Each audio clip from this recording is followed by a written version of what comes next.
If you've read the ending of AOT, there's only two possible reactions you could have had. Wow, that ending was great! I really like the way Eren's character arc ended and how the story portrayed human conflict. Or, Wow, that was the worst thing I've ever read! Isayama, change the ending now or I'm gonna hang you by your own intestines! trust me, there's no in-between with the people in this community. Whatever you think of the ending, I think the main point of contention lies with Eren himself. I feel many people saw Eren as a vastly different character than he actually is, and I think that misinterpretation of Isayama's vision is what led to the controversy. I'm not gonna sit here and slowly yet methodically try and change your mind on the ending. Besides, death of the author implies that how you interpreted the story is what's right to you. So do what you please, I guess. I'm not trying to make a persuasive piece or anything, I mostly just want to share my thoughts. So if you disagree with my interpretations, I'm sure you'll let me know how wrong I am in the comments anyways. I do, however, want to share why I'm so fond of Eren's character and why I see his arc the way I do. Because I think he's one of the most interesting characters I've seen in a while, even from within the story itself. He takes a character arc that, while similar in some respects to many characters throughout the series, has vastly different motivations which distinctly separates him. I know there's tons of videos looking into Eren's character at this point on YouTube, and I'm not going to dive into every nitty-gritty aspect of him since, well, these videos already did. But instead I want to look at the most interesting part of him. The part of him that's been there since birth, which all begins with a bored little kid staring into a vast open sky, waiting for something to happen. Eren! Eren! Eren!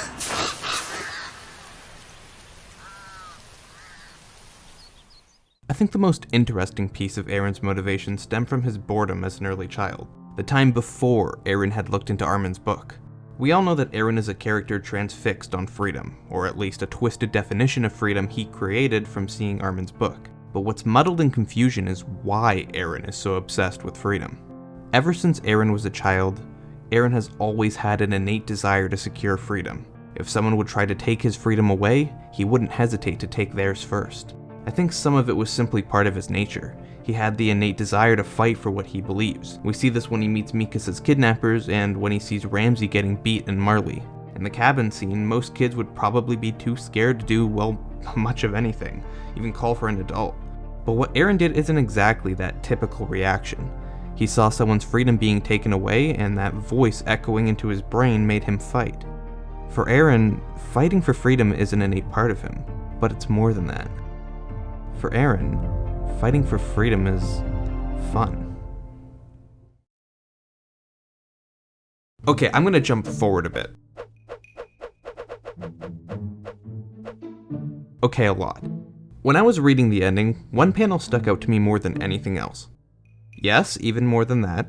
It was learning that Eren allowed Dinah's Titan to ignore Bertolt when he destroyed the wall and eat his mother. At first, I was confused on so many levels. Like, what did this mean? That Eren was changing the timeline or something? I don't know. My brain is pretty small, so when I saw something so out of the blue, I just kind of sat there confused. But after staring at it for more time than I am willing to admit, I had a bit of a realization, one that was aided by Isayama's little gag comics at the end of each volume. Each of these comments represents a bit of a look into the characters of the story, by putting them into far different scenarios than the rest of the story. Something much more twisted, spiteful, and filled with all kinds of terrifying prospects. Something like a high school. You're confused, but I'm right. In this universe, all of the characters introduced throughout the show have been cast into a dramatized high school setting, filled with the most ridiculous of character tropes. Mikasa is a goth, still obsessed with Eren, Armin fills that nerdy stereotype, Jean is the cool, popular kid, and Reiner is a jock on the football team. Though this sounds completely separate from how these characters appear in the main story, each role they've been placed into is still similar to their former characterizations. It's the personalities of all the characters simply placed into an alternate universe. And none shows this recontextualization off better than through Eren, offering a lens into his psyche through a different perspective. Also, for the sake of simplicity, I'm going to refer to Eren from the main story as Eren A, and one from the spin-off as Eren B. Eren B fulfills a boring, albeit similar role to himself in the main story. He's viewed as, well, just a normal guy. He's not very popular at school, he isn't very driven, and similar to Child Eren, he's just bored, but not aware of just how bored he is. Now when I say bored, I don't quite mean the bored you feel on a rainy day and you can't go outside, or the bored you feel waiting for a new game to come out and having nothing to do in the meantime.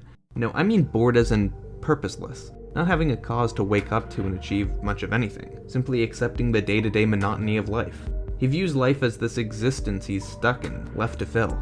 I felt I needed to clarify this because justifying any of his actions on mere leisure boredom alone would probably make me sound like a psychopath. Not that the reality is much better, if I'm being honest. For most of the story, his boredom doesn't affect his personal life. It's simply being a part of himself he doesn't give much thought to. Though similar to Eren A, Eren B still has his spurts of care when he sees someone else's freedom being taken from them. This all changes, however, when Eren B has a far different day of school than usual. The day begins similar to any other normal day for him. He sits in class, staring into his own thoughts, contemplating his boredom. However, his thoughts trail off further than the usual, wondering if this boredom of his will ever be quenched, not being able to take how insufferable it is. Suddenly, a scream coming from the hallway breaks his moment of thought, only for him to realize there's been a zombie outbreak in his school. Eren runs into the hallway as he witnesses countless staff and students from his school zombified or being eaten by them. He rushes to Mikasa and Armin, and without a moment of hesitation, begins to take out every zombie in his path. More importantly, he makes a vow to Armin and Mikasa to destroy every last one of the zombies. He continues to fight, and fight, and at the peak of his drive and the crux of his fight, the unexpected happens and he wakes up. Realizing what he had seen and vowed to do was just a dream, a tear drops from his face. Eren B has finally broken. He can't take it anymore. His tears now rain from his eyes. More than anything, he wished his dream to reality.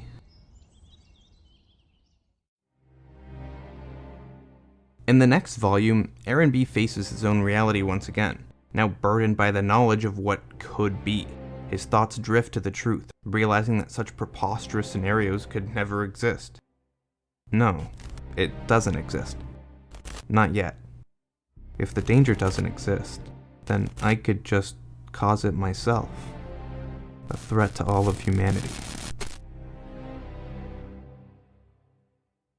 In year 845, the Shiganshina district of Wall Maria was destroyed, kicked open by the colossal titan. That fateful day, Eren witnessed his mother getting eaten by a titan. This spiral of hatred from his perpetrators is what led Eren to eventually destroy those very walls to completion, releasing an army of colossal titans to flatten the world and finally give the people of Eldia freedom. I think most people would call this summary of Eren's plot accurate. However, with the clue in the ending and the understanding of Eren B, a more accurate depiction of Eren A's mind can be viewed. Though Eren may have sided with the Eldians in earlier seasons, that was simply due to the coincidental alignment of their goals. Freedom for Eren meant the eradication of all Titans, which coincidentally meant the freedom of all people in the walls.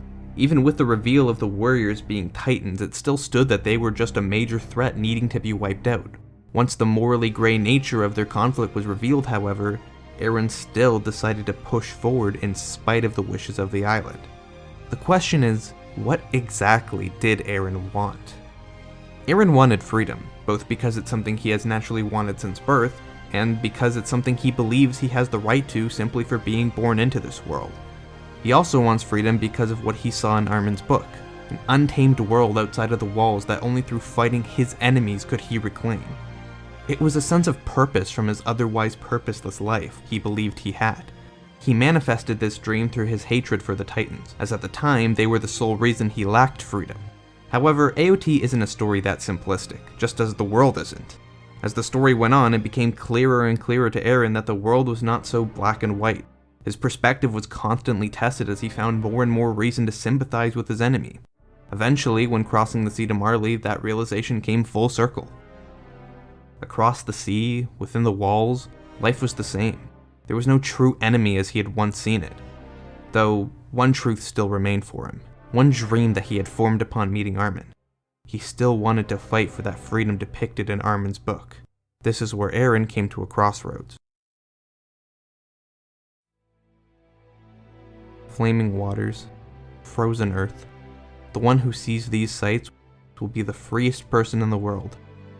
Eren wouldn't stop fighting until he could see those sights. That would be true freedom to him. But he knew that freedom would come at a cost. What he would need to do to see those sights wasn't something noble, it wasn't something done out of necessity for himself or for the people on the island. This was a selfish, childish dream he had, one that would mean to sacrifice everything he had to achieve. Yet, he chose to do this. He wanted to do this, because it was his dream since he was a little kid, a dream that finally cured him of the boredom he had. Just like Eren B, Eren A wanted to become a threat to all of humanity to keep his dream in motion. What started off as a war waged by the blood-filled history of the characters had swayed path to create something far worse. It was now a march of a man losing everything he had to achieve his dream. Eren would go so far to make his dream a reality that he would manipulate events of the past to lead him to his goal. This even meant to sacrifice his own mother to ensure that he would have the anger needed to obtain freedom. Eren was not a character influenced by his environment. Eren was the one who influenced his environment, and he would stop at nothing to keep that sense of purpose. So consumed by that vision of freedom in his head, in a moment of irony, Eren had become a slave to his own nature. He knew this too, but to him, that sight of freedom outweighed all other cons. This might be kinda silly to compare, but it was something that I picked up on and the coincidences were just too convenient. In the 6th opening for Attack on Titan, the season where Eren left the island to wage war on Marley, the song used was called My War. At first, I just thought it was because it was a season with similarities to World War II, or even because there was a war in general. But then I realized the emphasis on my war. This wasn't a war waged by the Eldians, nor was the war being fought started by Willy Tybur and the World Alliance. This was a war started by Eren, for Eren. A war to fulfill his dream. The concept of a dream is toyed with by many characters. Erwin, Reiner, Gabby, Kenny, these were all characters drunk on something allowing them to keep moving forward. While the idea of a dream isn't inherently wrong, each of these characters were consumed by their dreams, struggling to let go of them. Their dreams led to the detriment of the world and themselves. While characters like Erwin and Gabby were ultimately able to let go of these dreams and face reality, Eren was not able to do so. His nature being in control of his actions ultimately led to his downfall. Like I said, Eren is an extremely unique character even within the show, as the plot typically uses the same concept of a dream to fuel the cycle of hatred. But Eren was not hindered by this cycle, and simply wanted it to exist as a justification to fight. In the end, Eren was a twisted, childish character, unable to let go of his mind from the past. He wasn't doing something for the greater good of humanity, he was doing this for the sake of himself. This wasn't the entirety of his motivations, though I do think it was the primary reason. I find his motivations so interesting though, and I think it's something that we can see reflected in many parts of our own world. While I absolutely don't sympathize with his actions, to a degree I can understand and relate to them, even if that may sound kinda messed up. I think many people often feel that sense of boredom that Eren felt, wanting to fill that void with something that may not be directly attainable.